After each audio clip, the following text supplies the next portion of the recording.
दौरा ऑस्ट्रेलिया पाकिस्तान की टीम का हतमी फैसला कर देगा। दो बड़ों की छुट्टी, उनके ऊपर जो है वो तलवार लटक रही है। क्या वर्ल्ड कप से पहले जो है वो पाकिस्तान इसी तरह खेलता रहेगा?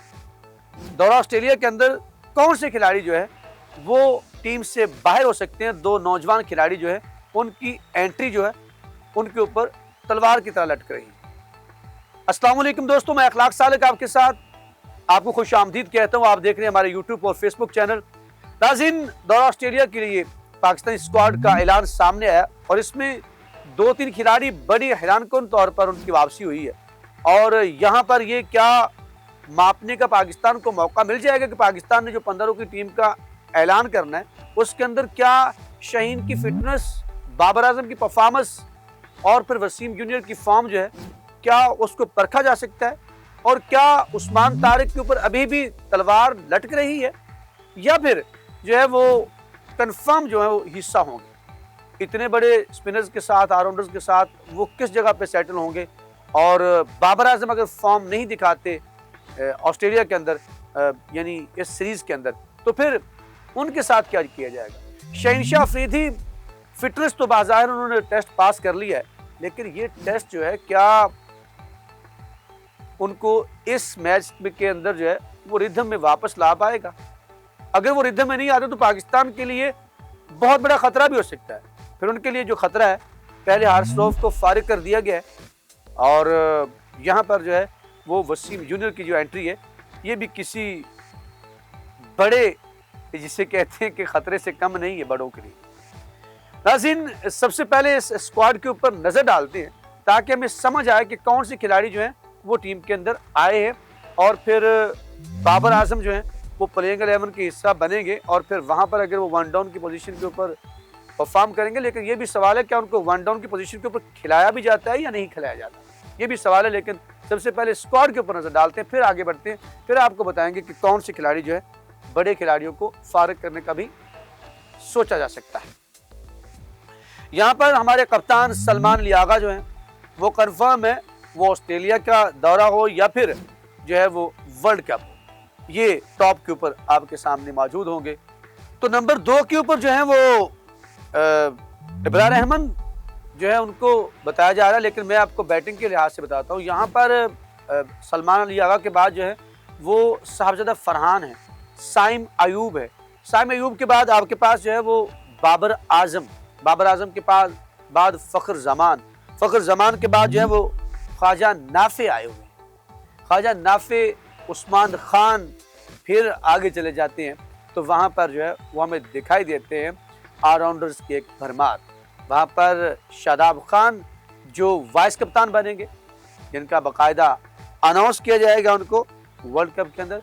और फिर यहाँ पर जो है वो उसके बाद जो है वो मोहम्मद नवाज के बाद फ़हीम अशरफ, ये मैं बता रहा हूँ जो एक पूरी फौज है पूरी ऑलराउंडर्स की। फिर वसीम जूनियर भी इसके अंदर मौजूद है। यहाँ तक इसके अंदर मैंने आपको जो गिनवाए, 2 स्पिनर आपके ऑलराउंडर हैं, 2 आपके मीडियम पेसर जो हैं वो ऑलराउंडर।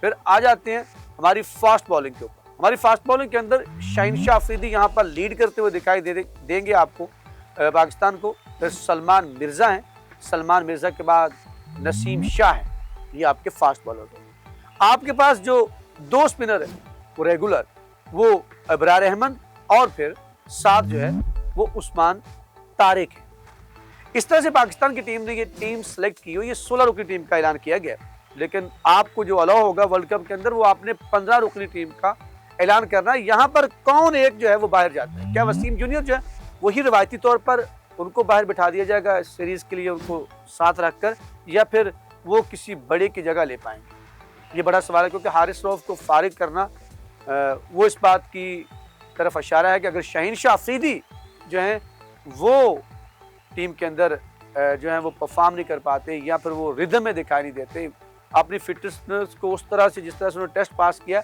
उस लेवल के ऊपर आकर जो है वो अपनी परफॉर्मेंस नहीं दिखाते, तो यकीनन जो है वो यहाँ पर वसीम जूनियर की लॉटरी निकल सकती है। शहनशाह अफरीदी बाहर हो सकते हैं। जो मैंने आपको इब्तिदा में कहा था कि 2 बड़ी तब्दीलियाँ होंगी, और पाकिस्तान ने पहले भी जो तब्दीली की थी स्क्वाड के अंदर, हारिस रऊफ को निकालकर किसी फास्ट बॉलर को लेकर पाकिस्तान नहीं आया, ख्वाजा नाफे को लेकर आया था, ये आपको पता होना चाहिए। ख्वाजा नाफे जो है वो टीम का हिस्सा। और पाकिस्तान ने यहाँ पे 3 विकेट कीपर का अनाउंस किया है। आपके ख्वाजा नाफे भी विकेट कीपर हैं, जो श्रीलंका के खिलाफ आखिरी T20 के अंदर विकेट कीपिंग करते हुए दिखाई भी दिए। फिर उसके बाद वही उनकी जो एक इनिंग्स है वो सिलेक्टर को भागी और माइक हैजन को भागी। फिर उसके बाद अगर हम देखें तो आगे चलकर जो आपके पास Usman Khan regular wicket keeper हैं और साहबजादा फरहान भी एज ए विकेट कीपर के तौर पर अनाउंस किया है पीसीबी। अब जब ये 3 विकेट कीपर आपके पास बचते हैं तो आपके पास बैट्समैन ख्वाजा नाफे जो हैं वो किस तरह से खतरे की घंटी है। किस यहाँ पर बाबर आजम के ऊपर भी जो है वो पूरी यहाँ पर कोशिश की जाएगी कि वो अगर फ्लॉप होते हैं खुदा न खास्ता, तो वो अगर परफॉर्म नहीं कर पाते तो उनके ऊपर भी सवालिया निशान हैं कि क्या उनको वर्ल्ड कप के स्क्वाड के अंदर अनाउंस किया जाए या ना किया जाए। ये बहुत बड़ा सवाल है हमारे लिए यहाँ पर और बाबर आजम के लिए, क्योंकि बाबर आजम को बिग बैश के अंदर जो कहते हैं निकाला गया, उसके ऊपर मैं अलहदा से आपको बताऊंगा कब तक की हकीकत क्या है और बाबर आजम क्यों छोड़कर आए हैं, बाबर आजम से किस तरह उन्होंने जो है वो उससे कमाई की और फिर हम यहाँ पे हम अपने गले पड़ने के बहुत माहिर हैं। अगर हम बात करें यहाँ पर बाबर आजम के वाले से, तो बाबर आजम का जो बिग बैश वाला मसला है वो एक तरफ, लेकिन उनकी पाकिस्तान की टीम को जरूरत बहुत बड़ी। पाकिस्तान के पास बैकअप के ऊपर इतना बड़ा प्लेयर कोई बैठा ही नहीं हुआ कि जो बाबर आजम के अलावा जो है वो उसको संभाला दे सके आपके वन डाउन पोजीशन के ऊपर।